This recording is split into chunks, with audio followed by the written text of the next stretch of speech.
Hello everybody and welcome back. I am at one of my favorite parks called Bradley Woods, and the colors are gorgeous. They're just starting to turn, and I'm excited to share today's video with you. I'm going to be talking first about sort of what to look for when you get to a place and when you want to set up. You can see behind me there's a lot more green back there, and I love that because it just sort of creates a tunnel, and there's a little path that goes back into the woods. But today I really want to focus on the colors, and you can see there's a beautiful display back that way. And so I think if I walk a little bit over that way, I can kind of get a nice trail that wraps around and sort of tucks in through those trees. So that's going to be my focus today, and I will get set up.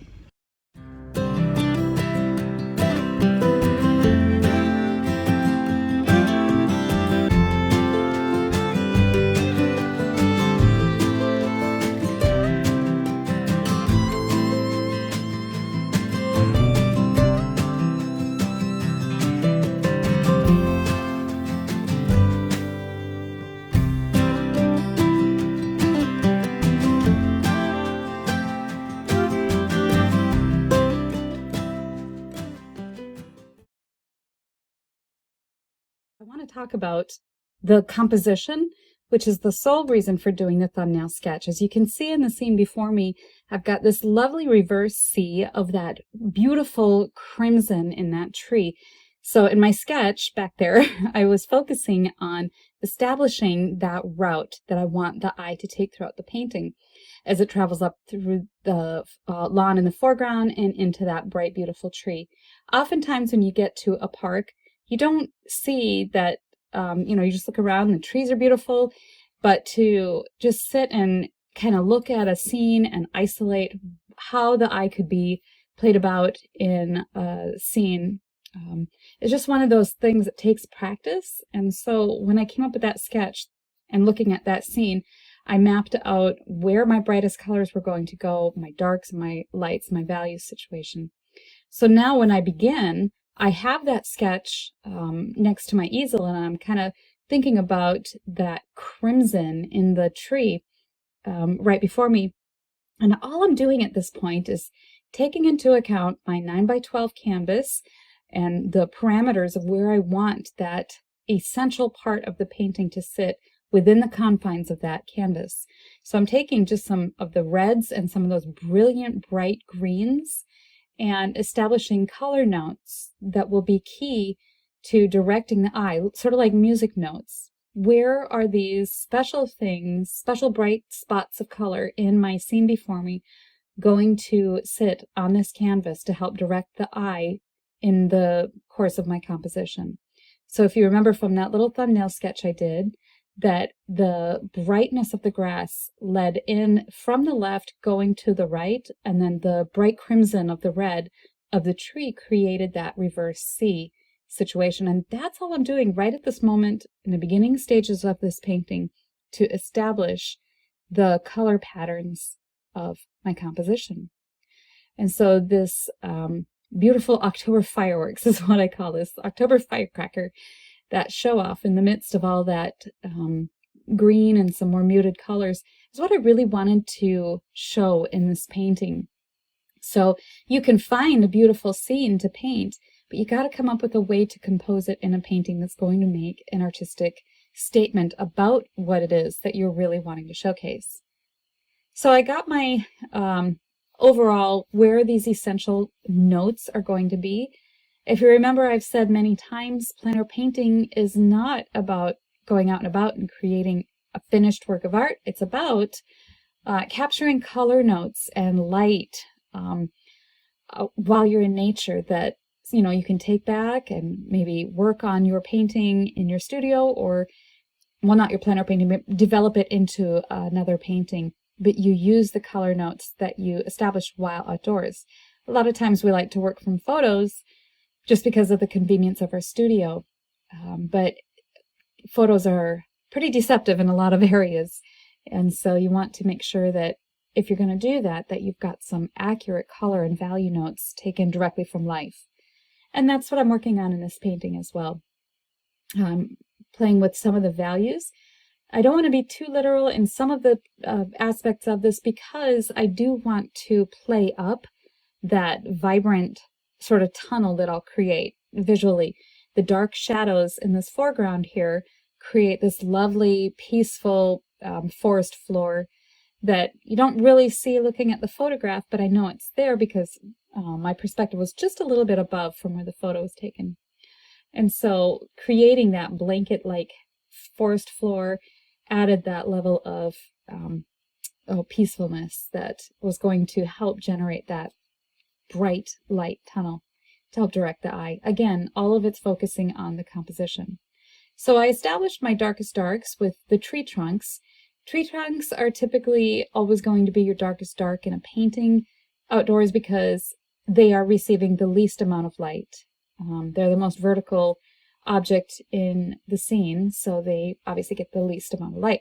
Depending on how the light shifts, later in the afternoon, the sun was coming down and around, and more of the light was hitting the sides of the tree trunk, which didn't really help my matters because it looked interesting that way too. But you have to select, when you know that the light is going to change, you have to select what you feel is going to best represent your original concept. If you don't have an original concept, you're going to flounder around in the course of your plein air painting, taking way more time than you need to. Okay, so efficiency. Know what it is you want to say. Boom, that's your first assignment.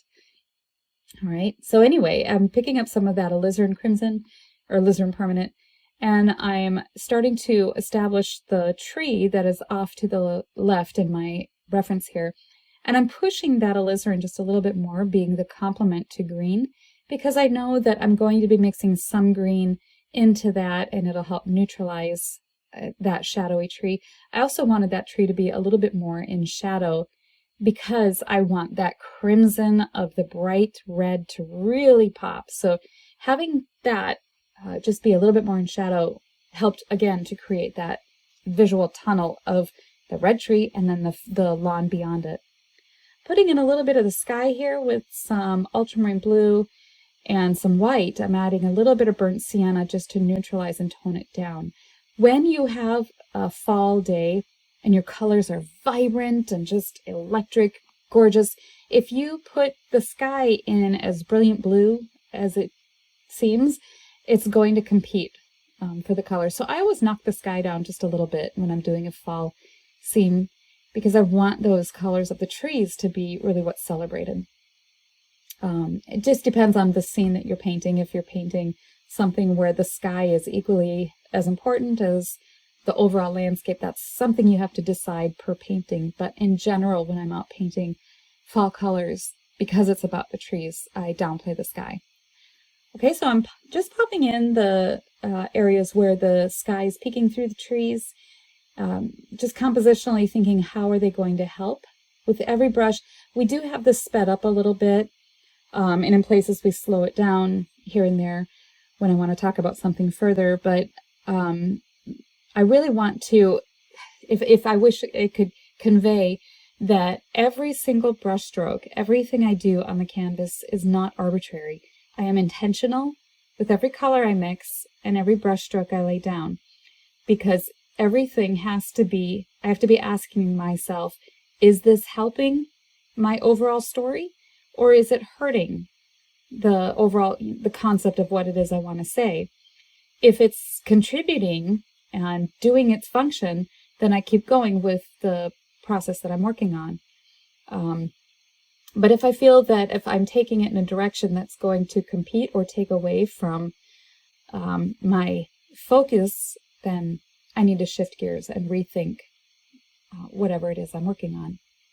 So as I'm working on these passages back behind this forest, there's this cluster of trees, there's this forest back there, and it has some nice gray-green shadows that you can actually see a little bit in the photo there, that I want those, I loved that grayish-green color to help really accentuate the vibrancy of the glowing trees, again, enhancing that tunnel-like effect of that light. So yes, that gray-green is definitely going to help tell my story. If I felt that, if I spend a lot of time and I look at those trees in the background and I see all the other fall colors and the other bright spring greens, and I start painting those in, before long, those colors are going to fight for attention away from the glow that is my focus. So I have to decide not to push those background spring greens to be as intense as they sometimes can be. So you have to make those decisions to tone down some passages when you may want to make them more vibrant. And so right in this area, again, pulling some of those over. And I like too that darker gray green is behind some of these tree stalk clusters in front, because as I work my way across the background toward the left-hand side of the canvas, if I had a lighter background back there, the dark of the tree trunks would be creating a strong contrast, and I don't want to draw the eye off the canvas. I want to keep the eye traveling toward the center, toward my center of interest, which is off to the side a little. So underplaying the contrast behind those trees will help to keep the eye from wandering off the canvas. And again here now, I'm just taking some of the colors that I have on my brush and allowing them to just work in and around the trees. If I squint down at that large tree off to the left, it has such a wonderful melding into all the other colors. So I was able to take some of those muted greens, olive greens, and just gently paint that color into other colors and let it sort of harmonize with its background. I haven't been talking about the colors too much while I've been yammering on about some more conceptual aspects of painting, but the palette that I'm using is very limited. I do have ultramarine blue and phthalo blue on the palette, and I'm just using those two blues with the various yellows that I have. I have yellow ochre, cad yellow medium, and cad yellow light. And so I'm working those into the different shades of blue every now and then to create varying shades of green. The yellow ochre with the blue will create a very dark green, but there is a certain opacity to the yellow ochre that will, to a degree, lighten it a little bit. When I want a really dark green, I'll clean my brush off or get a clean brush and get the blue and a little bit of the cadmium yellow medium. If you have deep, that's okay too. Both of those colors are semi-transparent, and so they're not going to lighten the green, they're going to make it a deeper green. You can darken a green a little bit more by adding a little bit of burnt sienna. Burnt sienna can be in the red family, and so when you mix it with its complement green, it can darken and neutralize it. Burnt sienna can also be a part of the orange family, so when you have a blue, you can darken it with burnt sienna, being its complement, to really deepen blues. I'm sure if you've seen a lot of my videos, you know that I use burnt sienna and ultramarine blue almost all the time for all kinds of different shades of grays and dark, almost black. So in the dark shadows of this tree, I do have some yellow ochre into the blue because I want a little bit more of that cooler opacity up in this shadowy tree branches and foliage, because it gives an air of illusion of atmosphere up there. And so I'm sculpting out around those bright crimson areas where I see these abstract shapes of dark, and allowing the negative space of the darks to sort of create the presence for the crimson bright foliage in front. And I'm also leaving some gaps unpainted where I will be adding the brighter spring green over the darker greens.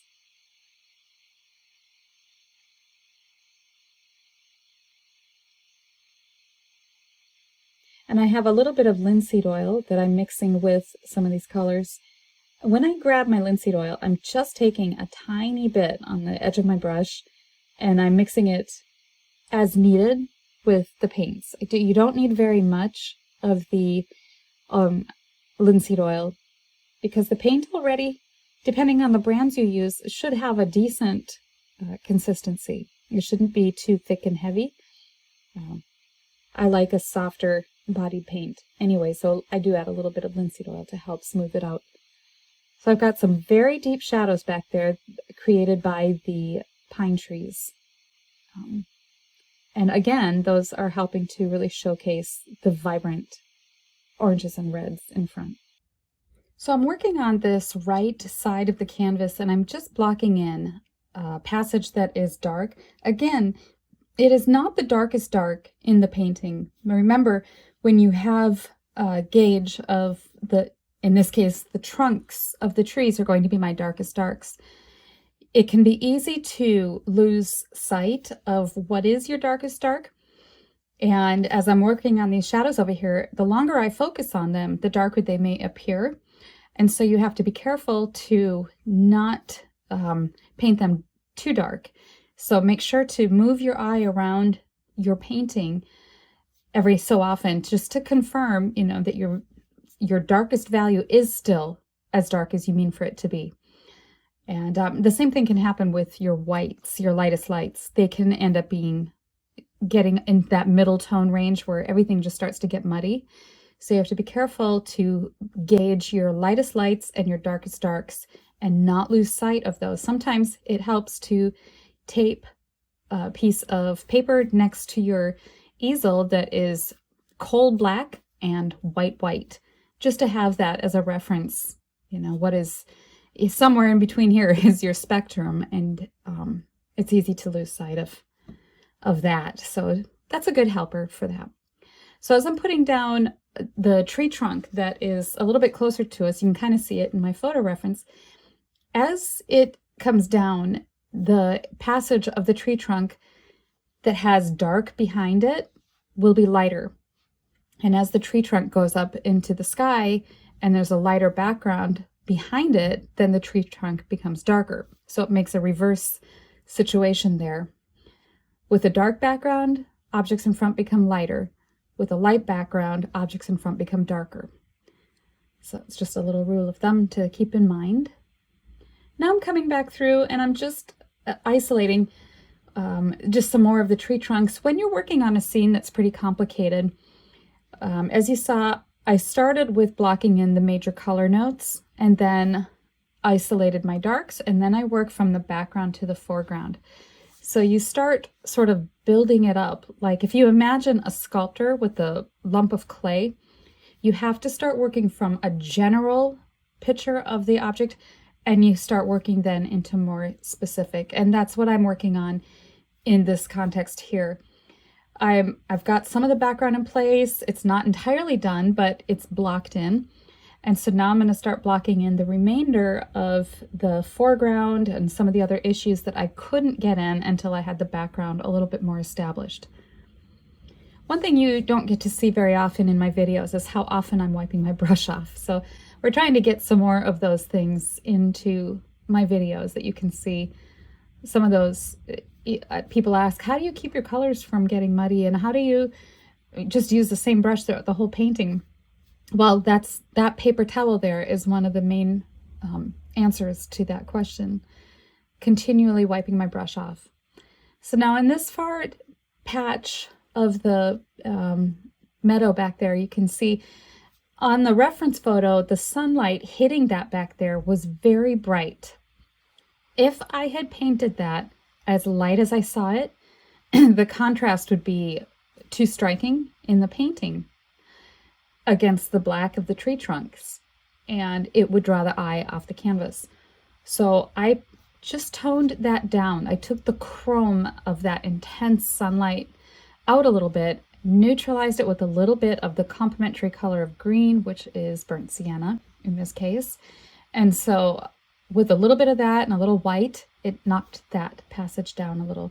So you can see as I'm mixing here, I'm using a little bit more of the phthalo green cad yellow light. That phthalo green is extremely loud, and so you have to just use a tiny bit of it. Imagine if you're cooking that phthalo green is your cayenne pepper. A little bit can go a long way, so don't use too much of it. And but a little bit of it mixed with that yellow just makes a gorgeous, transparent, sunny, grassy green. And I know you don't see it in the photo reference, but you can kind of see it on the ground next to where I'm painting. That brilliant, highly chromatic green. And I like to use phthalo green mixed with the cadmium yellow for that.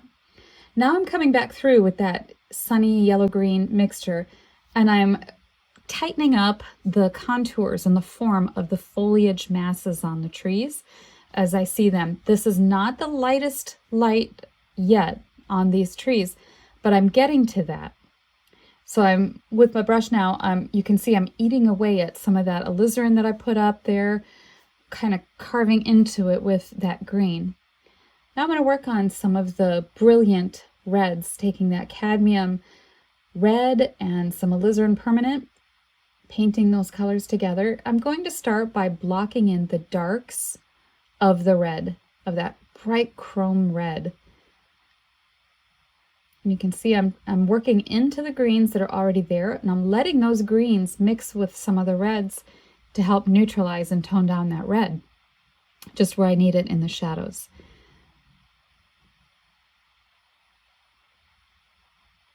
And I'm trying to connect some of this tree, that alizarin, with the same reds as the firecracker right in front. And so there's that nice harmony between those trees.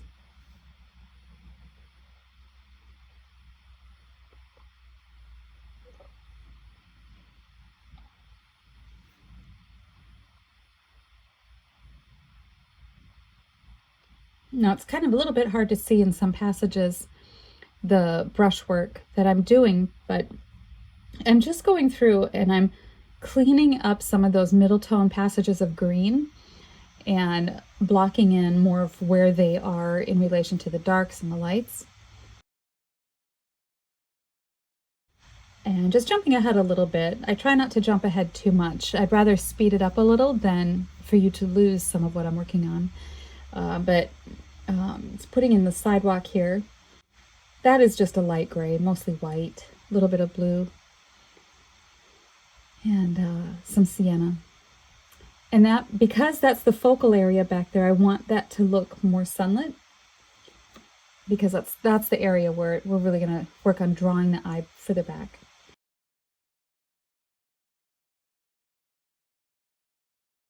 Okay, now blocking in some of the shadows now in front, I'm making these, and you can't really tell from the video here, but those are a little bit more of the violet range. A little more alizarin permanent and some blue, a little bit of white just to cool it up a little bit. I like my shadows to be cool outside and my sunlight to be warm. So I'm coming through now and cleaning up the trunks of the trees and the shadows in the forest floor back there. And just to tighten up those areas a little bit more.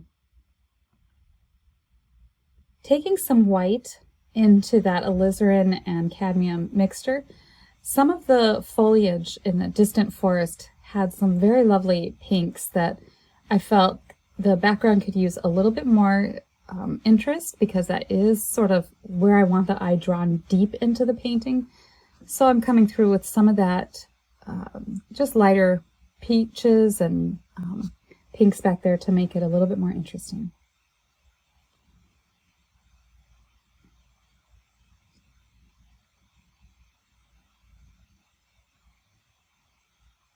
And that cadmium red that I just took, I knew that there was some yellow ochre in there, and that's okay because I wanted it to sort of tone it down a little bit. And then the cadmium yellow light mixed into that made a nice vibrant orange.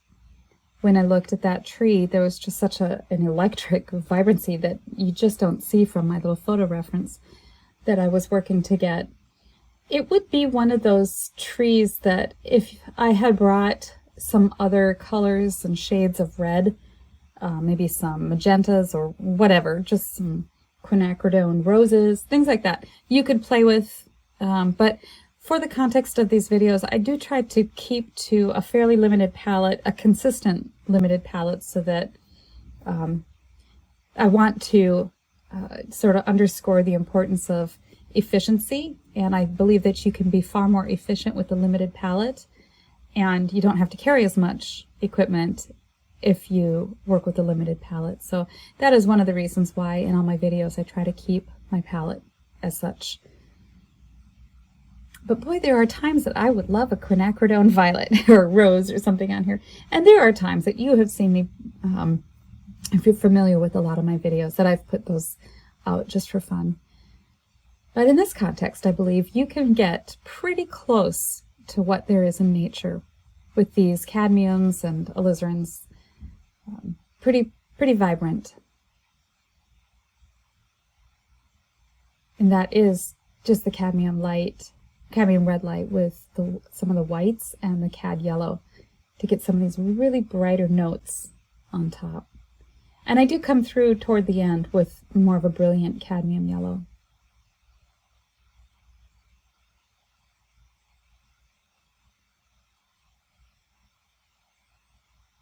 And I like to take my paint and just carefully take a chunk of this color and a chunk of this color and paint those together as needed, instead of just scooping up this and scooping up that and seeing what I get if I mix it all together.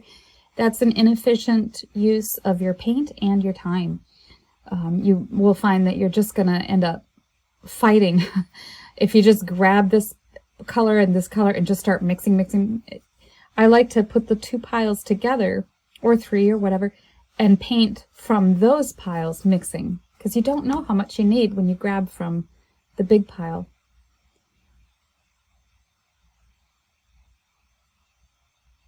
It also kind of forces you to slow down and be more intentional with your mixing and more deliberate.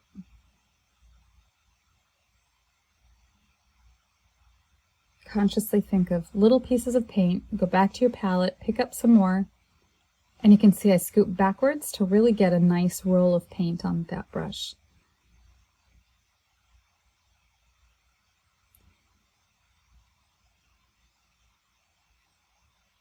Wiping my brush off, I want some that's a little bit cooler.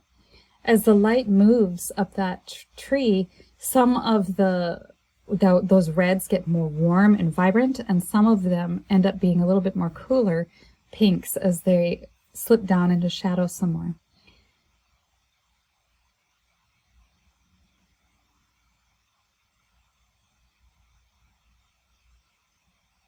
Cad yellow light with some of that cad red makes a nice orange. The white that is in there is going to cool it down. White will always cool your colors. It doesn't make them brighter and sunnier. It will just simply make them cooler.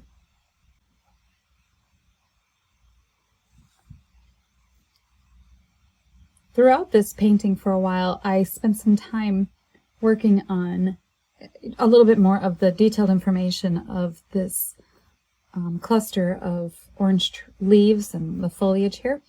So I'm going to just be quiet for a while and just watch.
Okay, so now what I'm doing at this point is I'm coming through and I'm just carving in more of the background negative spaces behind the foliage, shaping the clusters of the bright crimson just a little bit more interesting so they just didn't become too blobby. And I want to work on getting some of those really vibrant colors that I saw in and around those bright springy greens. They're not springy, but you know, the bright chartreuse, and as they played around the reds as well.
As we come up around front, I'm working on just clarifying some more of the information up close, some stronger, richer greens, a little bit more velvety.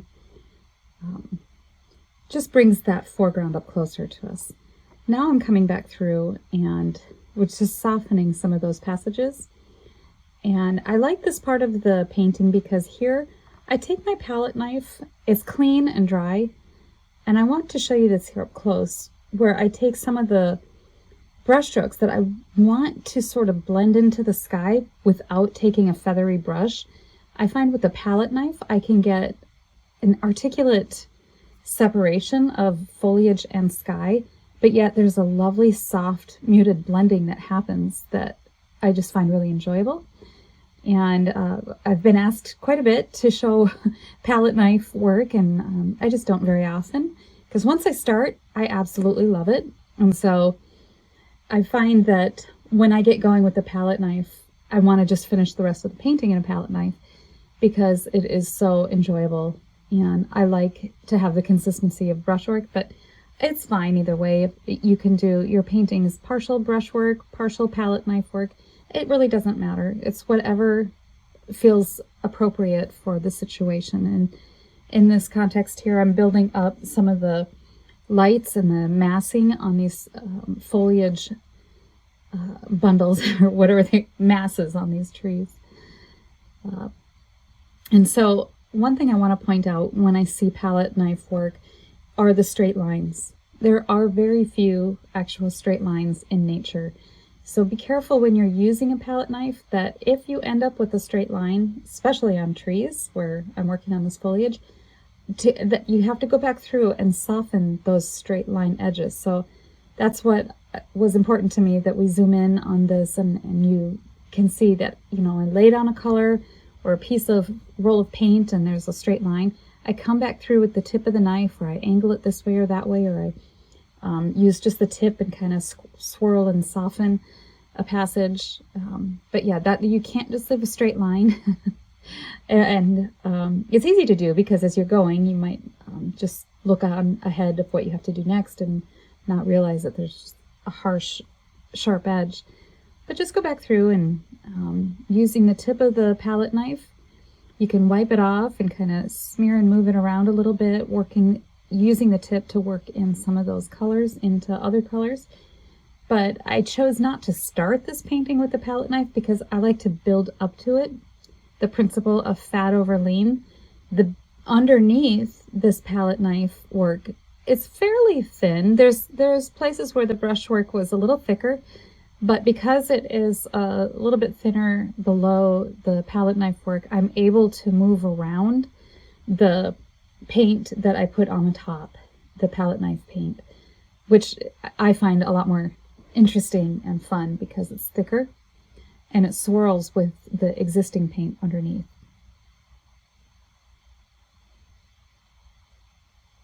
So as I look ahead too at the trees that are out there, I see these beautiful bright patches of green, but I'm also cognizant of my focal area. I don't want these to compete with my area where I really want to draw the eye.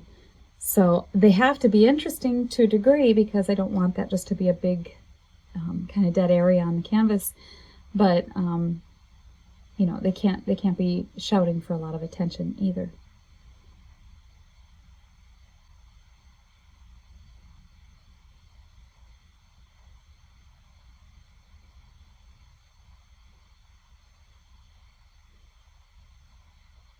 Might as well punch it up.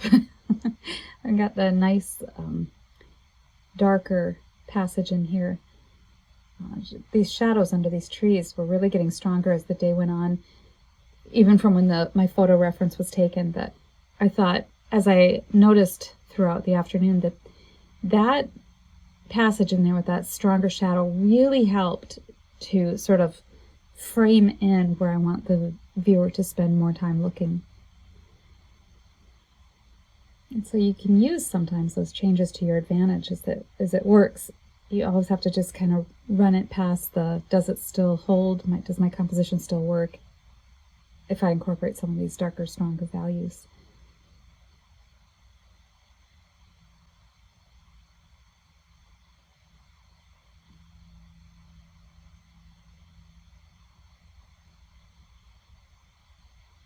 And palette knife painting does require a lot of paint. I'm afraid that's something that you just don't really get the feeling of when you're watching on this. That what's happening on the palette is that I'm taking larger amounts of paint, and we noticed in the editing of this that there was some light glare on the canvas as the sun had shifted, or the palette as the sun had shifted, and it was just harder to see what I was mixing.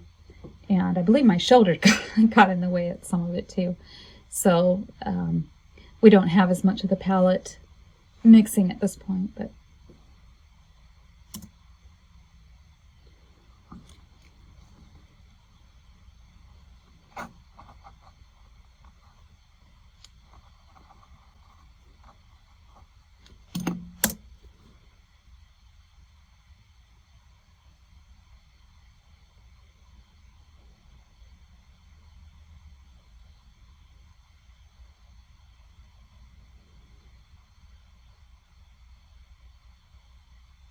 I'm coming back through with some of those lighter highlights in that background back there. Again, just really focusing on that focal area. And I'm not that worried about the tree trunks either, because I know I'm going to come back through there and just accent the darks of the tree trunks just a little bit more.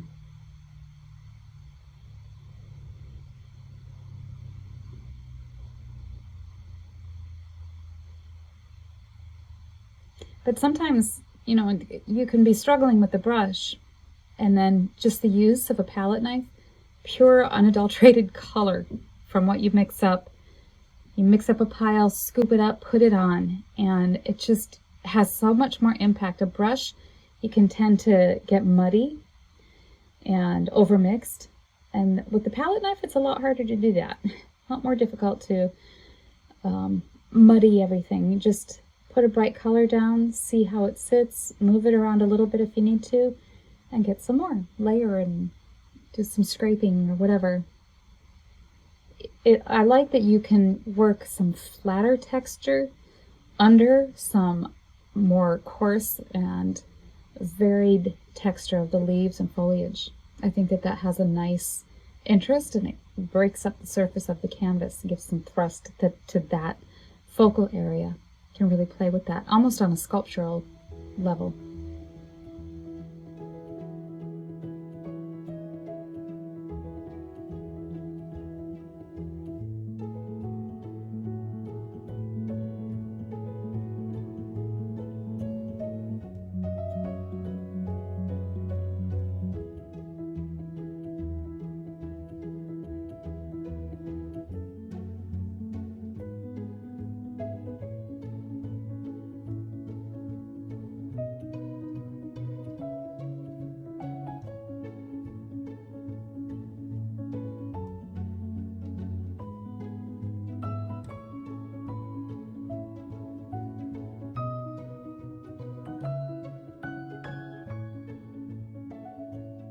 felt like that tree was getting a little bit furry. So I came back through here with the flatter stroke on that palette knife and just sort of, I don't want to say smoothed out the rougher texture on those leaves, but just took the fuzzy points off quite a few of them. Knocked it down a little. I can come back with more vibrant color and do toward the end, but I felt like they were looking fuzzy and it was getting a little bit distracting that way. So I love this bright, brilliant green with the darker in the middle. I thought that set off that closer tree branch just very nicely. But again, I don't want that to become sort of an invasive, encroaching feeling of foliage. So I kept that a little bit quieter. And putting in some of the foliage in the foreground, all that brush. And it's okay, I felt that to just not really explain everything I saw in the foreground. I didn't need all the weeds and the clumps of this and that, so I kept it somewhat vague. The viewer may not know if it's shadow or brush or whatever. So now I have just a regular brush and I'm coming back through and sort of just abstractly saying, here's some things. No real strong explanation. Maybe I'll hit them up with a little bit of highlights here and there. But just to suggest that we're standing in the shadow looking in on this beautiful scene, sidewalks and bright foliage.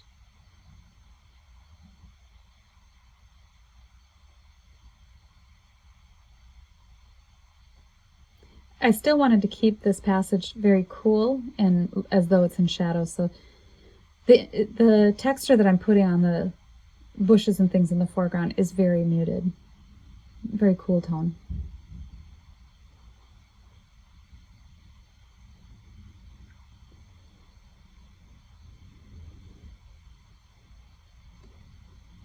And like I said, I'm just pulling out the information on those tree trunks a little more definition as they got lost and painted over a bit.